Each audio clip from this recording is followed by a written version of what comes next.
j'aurais pu vous parler de manière traditionnelle de la façon dont une entreprise comme la Maïf finalement aborde cette transformation digitale, et sûrement que j'aurais dit des choses que vous avez entendues déjà plein de fois et que vous entendrez encore plein de fois. Aussi, j'ai préféré essayer moins de vous parler de ce que nous faisons comme finalement tous les autres, mais de vous parler plutôt de ce que nous essayons de faire différemment des autres. Et avec au cœur de la réflexion ce sujet que vous rappeliez finalement de l'articulation entre des considérations éthiques et évidemment des exigences économiques extrêmement fortes. Alors d'abord peut-être quelques mots sur les enjeux auxquels nous sommes confrontés, les défis que l'on doit relever et qui sont juste colossaux. Des défis d'abord en effet de nature économique et qui remettent en cause la pérennité même d'entreprises comme les nôtres. Aujourd'hui, il n'y a plus aucun secteur qui soit véritablement à l'abri. Et la question se pose en termes de pérennité. Moi, j'ai parfois l'impression, et je vous promets que c'est pas super agréable, d'être le directeur général de Kodak il y a 20 ans, quoi. Alors, ces questions dans le monde de l'assurance, c'est quoi?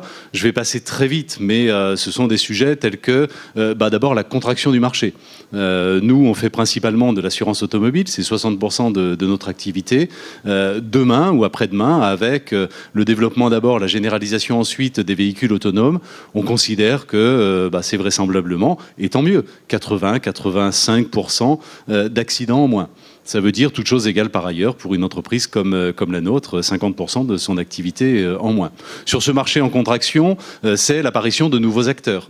Les GAFA, telle ou telle start-up de l'InsurTech, voire même des acteurs traditionnels qui, profitant notamment de l'IoT, pourront demain proposer des offres pertinentes en matière d'assurance. L'évolution du marché, c'est aussi le passage progressif d'un marché exclusivement en B2C à un marché qui sera demain partiellement ou plus généralement en B2B2C. Ça change complètement la manière d'appréhender le marché et ça redistribue totalement les cartes. Mais au-delà de tout ça, moi ce qui m'intéresse, ce sont aussi les questions d'ordre éthique, effectivement, que cela pose. Juste deux illustrations pour poser le sujet. D'abord, première illustration, c'est la question du big data. Le big data en assurance, c'est quoi? C'est la possibilité, en collectant et en croisant un nombre croissant et même considérable de données sur les individus, c'est la possibilité en réalité de segmenter considérablement la tarification, voire même de l'individualiser. C'est la fin du principe de la mutualisation, qui est le principe même de l'assurance, et c'est évidemment porteur de risques assez considérables. Ça veut dire que les personnes les plus exposées vont demain être soumis à des primes d'assurance considérablement renchéries, voire même pourraient être exclus du bénéfice de l'assurance. On voit déjà qu'en assurance dommage, ça peut avoir des impacts significatifs. Vous imaginez par exemple en assurance santé les impacts que cela peut avoir. Et en même temps, pour un assureur, renoncer à segmenter, et a fortiori être seul à renoncer à segmenter et individualiser, on voit bien que c'est prendre le risque de ne plus être capable d'attirer et de couvrir les bons risques qui trouveront des primes inférieures chez les concurrents qui, eux, n'y renonceraient pas. Deuxième exemple, l'intelligence artificielle. L'intelligence artificielle, on le sait, c'est quoi? C'est en réalité demain une manœuvre gratuite qui va venir concurrencer nos emplois. Vous avez peut-être vu ce rapport de la Citibank, cette étude de la Citibank et de l'Université d'Oxford, qui est parue il y a quelques semaines, qui parle à un horizon de 2025 dans la seule Union européenne de 100 millions, 98 millions exactement, de suppression d'emplois du fait de la généralisation de l'intelligence artificielle dans le tertiaire. Quand on dirige une entreprise du tertiaire, une société d'assurance en l'occurrence, évidemment la question se pose de l'implémentation de l'intelligence artificielle et de la substitution d'une partie des salariés de l'entreprise par cette intelligence artificielle. Y renoncer, on voit bien que c'est prendre le risque, là aussi, de ne plus être dans la course, de ne plus être du tout compétitif. Et donc, on le voit bien, la question se pose de manière extrêmement brutale, en fait. Faut-il céder à des pratiques qui sont hautement contestables, qui heurtent nos consciences, qui sont à l'opposé d'ailleurs d'une signature telle que celle de la Maïf d'assureurs militants, ou faut-il prendre le risque, assumer la responsabilité, éventuellement de remettre en cause, de ne plus être performant et de remettre en cause la pérennité même de l'entreprise. Alors face à une question aussi abrupte, évidemment il n'y a pas en tout cas en apparence, de bonnes réponses. En réalité, moi je pense qu'il faut changer de paradigme, je pense qu'il faut changer de manière de penser et faire de ces exigences éthiques qu'on se fixe à soi-même, non pas une contrainte venant diminuer la performance de l'entreprise, mais au contraire, une orientation venant nourrir cette performance de l'entreprise. Nous avons en la matière, je crois que nous sommes capables en la matière, déjà en dehors de la question du digital, finalement d'un comportement assez particulier à la Maïf. Nous avons cette habitude d'essayer d'aligner l'entreprise, et c'est finalement ça le sujet, d'aligner les intérêts de l'entreprise sur les intérêts de ses parties prenantes. Juste deux illustrations.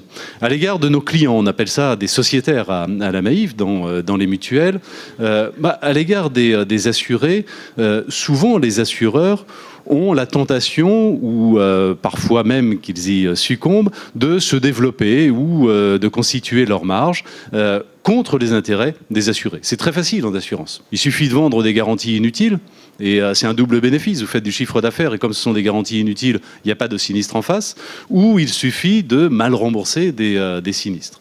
Nous considérons, et notre modèle économique repose sur la fidélisation de nos sociétaires. Le fait qu'ils restent fidèles extrêmement longtemps avec un churn, un turnover à l'intérieur de notre portefeuille qui est considérablement inférieur à celui du marché. Ça fonde notre modèle économique, c'est un avantage concurrentiel gigantesque. Ça, on l'obtient comment? On l'obtient précisément en rendant satisfaction à ces assurés et donc en leur délivrant un bon conseil plutôt qu'une vente forcée ou en réparant évidemment bien leur sinistre plutôt qu'en étant un peu regardant sur l'indemnisation.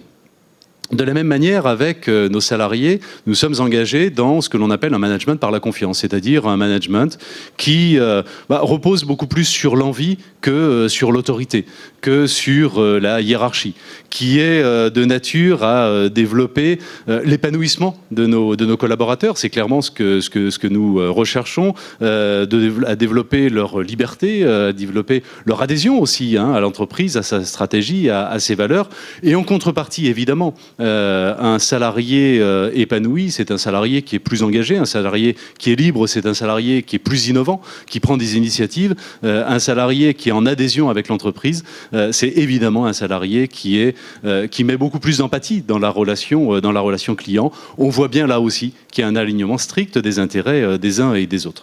Dans le digital, je crois que c'est la même chose. Je crois qu'aujourd'hui, de plus en plus, une inquiétude grandit face à l'intrusion des géants du numérique, face au pouvoir qu'ils ont sur nos vies. Je crois qu'il y a un nombre croissant d'individus qui souhaitent s'émanciper d'une forme au fond de servitude numérique. Nous faisons en tout cas, nous, le pari qu'en prenant des engagements éthiques sur le digital, nous sommes capables de répondre à cette exigence, cette attente de plus en plus forte qui est en train de monter.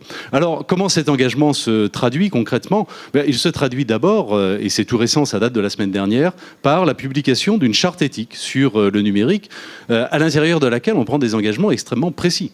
Des engagements à la fois sur les données personnelles, en termes de transparence complète sur d'abord les données dont on dispose, le contenu de ces données, leur provenance, comment nous les sommes-nous procurés, leur utilisation, que faisons-nous de ces données, des engagements bien sûr sur le fait que l'on renonce à vendre ces données personnelles et que l'on accorde d'ailleurs à nos sociétaires ce que l'on pourrait appeler un droit à l'oubli, dans une société qui est une société de la mémoire finalement. Le digital est une société de la mémoire. Je crois que le droit à l'oubli devient quelque chose de complètement essentiel. D'ailleurs, nous sommes le 10 juin aujourd'hui, le 10 juin 2016, il y a tout juste un an, nous faisions un investissement dans une très belle start-up qui s'appelle Cozy Cloud et qui précisément est un acteur en pointe sur cette question du self-data. Et puis nous prenons des engagements également en matière d'intelligence artificielle. Non pas ce serait ne pas vivre avec son temps en renonçant à toute hypothèse de développement de l'intelligence artificielle dans notre activité.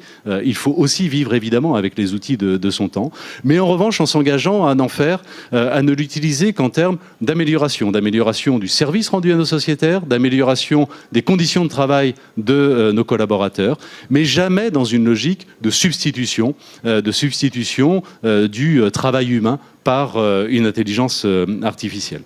Voilà, c'est un petit peu ce sont les principales choses que je voulais vous dire sur cette question de l'articulation entre le numérique et l'éthique.